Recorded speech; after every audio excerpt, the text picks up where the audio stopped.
Hello, I'm Mario Toneguzzi with Calgary Spot. Boom, boom, boom. Let's start that again. All right, ready? 3, 2, and 1. Hello, I'm Mario Toneguzzi with Calgary's podcast on Canada's Podcast Network. Joining me today is Adam Ryan, who is chef and partner in Fire and Flora, a new restaurant in Calgary. Thanks for joining us today, Adam. Thank you so much for having me. It's a pleasure. Well, let me just start by asking you what Fire and Flora is and what you guys specialize in. So Fire and Flora started as an idea to focus on plant-based cuisine, but at an elevated level. So what we're doing here is we're taking certain ingredients that we find in Alberta, Western Canada, other parts of the country, whether it be Ontario, like wild nuts that are grown in Ontario, maple syrup that's grown in Quebec. And we take these ingredients and we highlight them in the dishes on our menu. So you see things like sweet potatoes that I found growing in Alberta, a unique ingredient for Canada because the growing season is so long and our growing season is so short. I found somebody that's producing sweet potato leaves. So we're making a pierogi dough green using these sweet potato leaves, blending them into some flour and highlighting these special unique ingredients that Canadians might not be familiar with in their own backyard. Mm-hmm. Tell me the why behind the concept. What was the reasoning for developing this and opening this kind of a restaurant?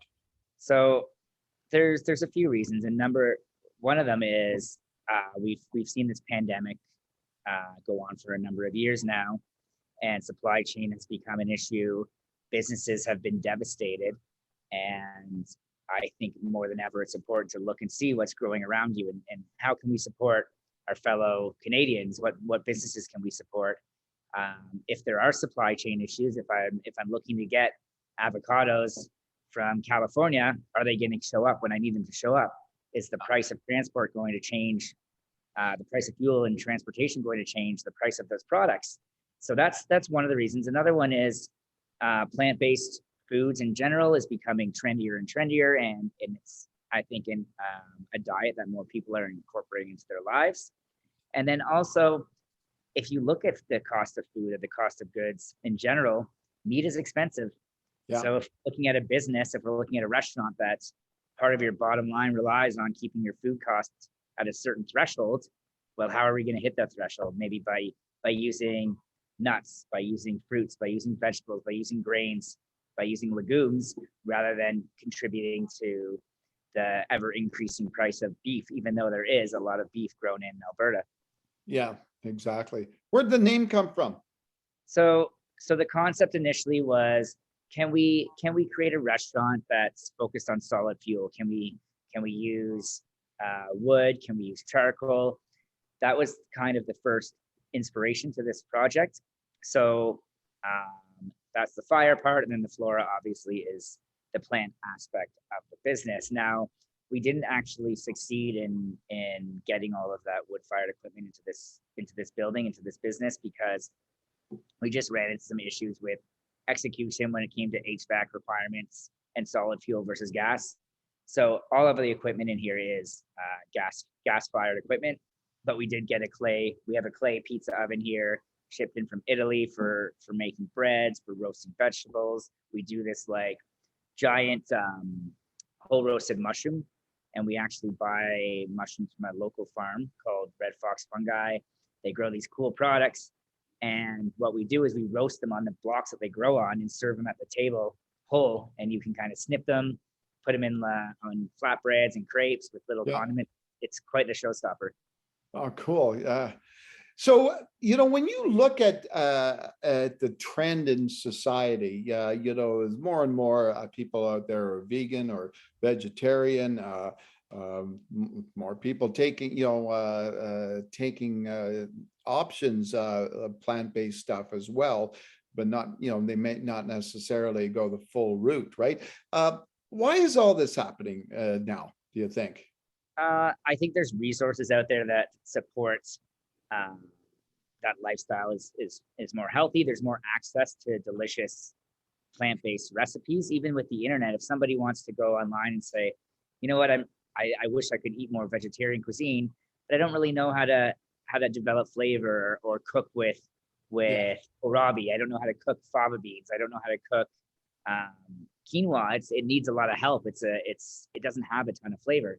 So I think there's access to resources to help make those ingredients more accessible to the average Joe at home. But also there's meal kits now, and you can get a meal kit that has a plant-based option. You can go to any chain restaurant now, and they've got really delicious programming for vegetarian food as well. You know, you use the word delicious, and I just want to focus on that. Do you think that has changed as well over the years? Is that people, you know, who may have had a mental block about eating plant-based stuff, especially say a burger, right? Now they've seen the options and perhaps tasted the options and are pretty damn good, right? Oh, of course. There's now, you mentioned that the burger example, there's multiple companies now making plant-based burgers on the grocery, like frozen patties on the shelves. And some of their claim to fame is that it tastes like real meat. Sorry about the noise. Yeah, that's okay. Yeah. So how did you get involved in this yourself? Are you personally, you know, sort of more plant-based in your diet, or have been, or? So it's interesting. It's an interesting story. Can you hear that noise, by the way? No, that's fine. Okay. It's an interesting story because I come from Ontario. Yeah. I grew up in Ontario in Mississauga, and a large part of my culinary career was in rural Ontario. So in Caledon, in Orangeville, Ontario, and we cooked I met a lot of farmers. So one of my jobs was at an active farm. We had an orchard and a cidery, and we would pick apples from the orchard and use them in all our food. And because the owner of this farm was a farmer himself, he would support all his colleagues in the area, in the region. So I learned a lot about supporting the local farms, and a lot about vegetables that grow in Canada, indigenous or otherwise, just if somebody's kind of just figure out a way to grow something that doesn't necessarily grow here.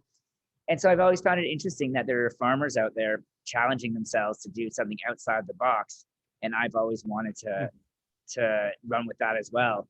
Can I challenge myself to focus on Canadian produce? Can I challenge myself to do a plant-based restaurant in a meat-heavy city like Calgary? Yeah. And so I moved here 3 years ago from Toronto, and I moved out here to actually run a plant-based restaurant. The Coup it's called. Oh, yeah. And so I was there for 2 years when I moved to Calgary, and I learned a lot about vegan substitutes as well, making vegan cheese, nut-based cheese, and I'm just kind of running with it now here. Yeah. So when you look at, you know, going back a little bit in time, your career as a chef, what made you want to become a chef? Like, what was this? That's a good question. I think when I was in high school, I was a teenager, and we had a really cool culinary program at the high school I went to. Cool. And part of that program was a co-op. So I went and worked at a local restaurant for half my day, and the other half the day I was in this program in school. So I learned a lot, and it was very challenging at first. I remember there were times where I thought it was just too much outside of my comfort zone, whether it's the speed, whether it's the amount of things you're expected to learn in such a short amount of time, and just looking up to these individuals who worked there that were so much further ahead in their careers than me, and could do so much more. I felt really like challenged and really pushed to learn more and do more. And as I evolved in different roles in different positions, I realized there's so much opportunity in hospitality to travel. There's so many kinds of businesses you could work at too, whether it's a private golf course, whether it's a casino, whether it's a hotel, cruise ship, private chefs. You could do food styling for a magazine or a TV show. It's not necessarily limited to restaurant cooking. So it's an interesting field to be working in, I think, for sure. Yeah. So, and you mentioned television shows. I'm curious, you know, there's been such an explosion over the last few years, right, of television shows and food networks, et cetera. What impact do you think that's had on your industry? I think there's been some good, some bad. Some of the feedback I've heard, and I don't know, I haven't seen this firsthand, but there are young individuals that go to culinary school, and because they're watching this programming on the television, they think that when they get out of culinary school, they'll be running a restaurant and it'll be glamorous, and and you can kind of just stand over a plate and make it look pretty, and that's your job. So that's, I mean, I've heard mixed things about that, but as a whole, I think it's bringing a lot more attention to hospitality. And if people are watching these shows on television and saying, "Oh, that's really cool ingredient, or that's a really cool chef, or that's a cool restaurant," they go out more. Part of the reason people go out is convenience. That's what those quick service restaurants are for. But Yeah, the reason I want people to come here, and the reason people do come here, is for an experience. I want people to come and be blown away because they're taken care of.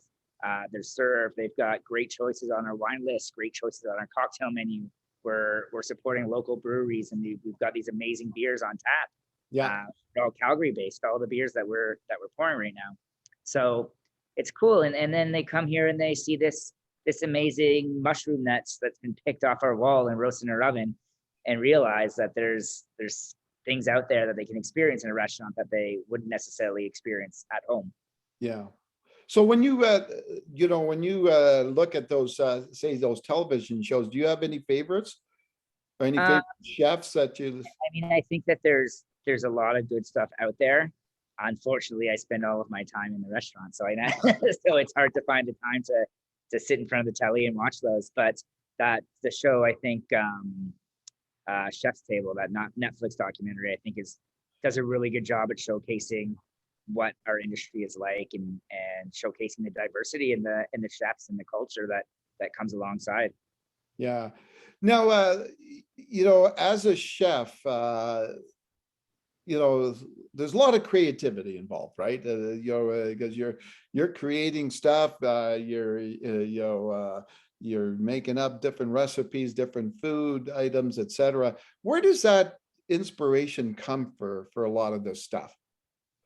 For me, it starts with the ingredients. There's a few ways to write a menu, and I think one of the more common ways that a lot of people approach menu writing, and I do sometimes too, depending on the circumstances, is there's something you want to accomplish. There's a flavor profile, a dish, a flavor combination. So you seek out those ingredients. Yeah, So you're at home and you're like, you know what? I'd really like to make a stuffed chicken breast with cheese tonight for dinner. So you go buy the chicken and you buy the cheese that you want.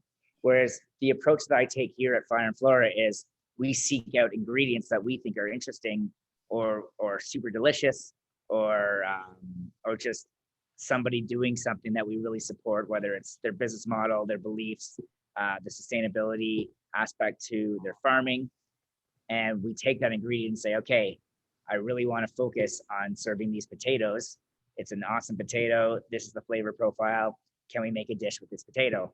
yeah, Same with cheese. Okay, we've got this guy that I've met recently. He makes mozzarella cheese in Alberta with his own milk, Fiorda latte. So we want to use his cheese in the restaurant. We think it's cool. I like his story. I like what he's doing. He has his own buffalo herd, so he's also making buffalo mozzarella. Ooh, So wow. yeah, it's exciting when I see and find these things in Canada, and those are the things I want to highlight on our menu, and that's how we approach our menu development here. So do you go searching for like different stuff? I try to. I try to connect myself with the right people that can connect me with those people, and sometimes it's a little bit of a like avalanche and or snowball effect, and I meet someone who introduces me to someone who introduces me to somebody, and that's like the most organic way it happens, I think. Sometimes if there's something I know that is grown in Canada, like lentils or quinoa, Yeah. I'll up on the internet and see if I can find somebody in my province growing that. Um, but 9 times out of 10, it's better if I find somebody who can make a connection for me rather than me force some sort of meeting and relationship by asking our friend Google about it. Okay, yeah. What's your favorite part of being a chef? I really enjoy the creativity. I think it challenges my brain in ways that maybe other professions might not. And I also like being in restaurants.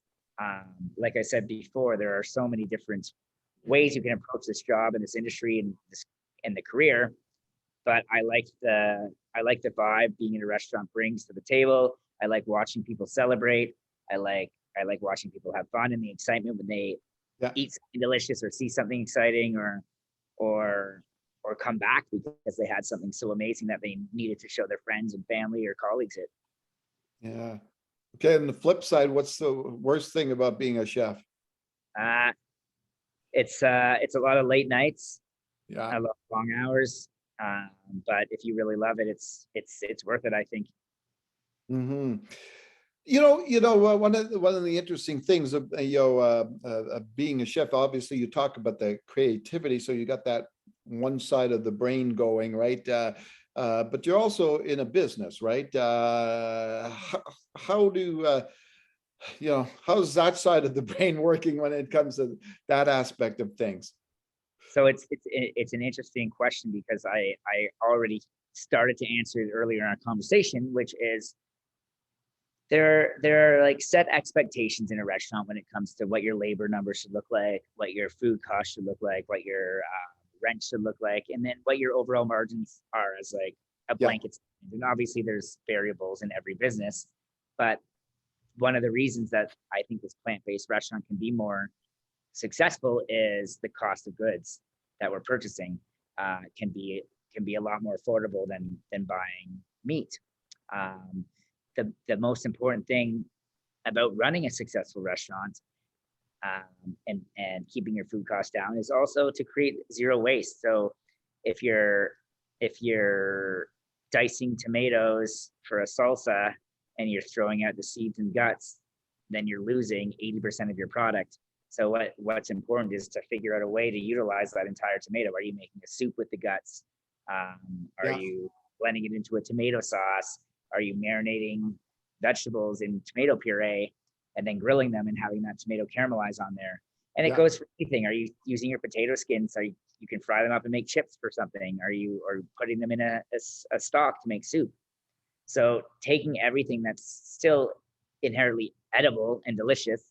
I mean, I wouldn't suggest that people start serving garbage, uh, but I would say being creative in a sense that you're utilizing every part of your product, and it's no different when you're cooking with meat. They say nose to tail cooking, right? yeah. So I don't know what you call it with vegetables, but root to flower, root to seed. I Yeah. don't know. It's I guess it's like being on the farm, right? Is that you utilize everything that you have and make it stretch it out to go a long way, right? Yeah, exactly. Yeah. So when you look at the restaurant industry here in Calgary, I'm curious on your take on that. How would you describe the consumer here as it is? Are we sophisticated enough now that we've gone beyond, the meat and the potatoes, so to speak, that maybe Calgary has been associated with for so many years going back in time? Well, it's interesting because I tell my friends and colleagues in Toronto about this constantly. Calgary has a very vibrant and diverse dining scene, and I look at other urban environments in Canada, whether it's Vancouver, Montreal, Toronto, and you see um, more more grab and go, more comfort food restaurants opening up, specifically in Toronto, and Yeah, that may have something to do with the pandemic as well. But in Calgary here, there's so many restaurants opening, and again, pandemic plays a role in that. We had less restrictions in place than other cities in Canada did, yeah, and there's more opportunities for growth.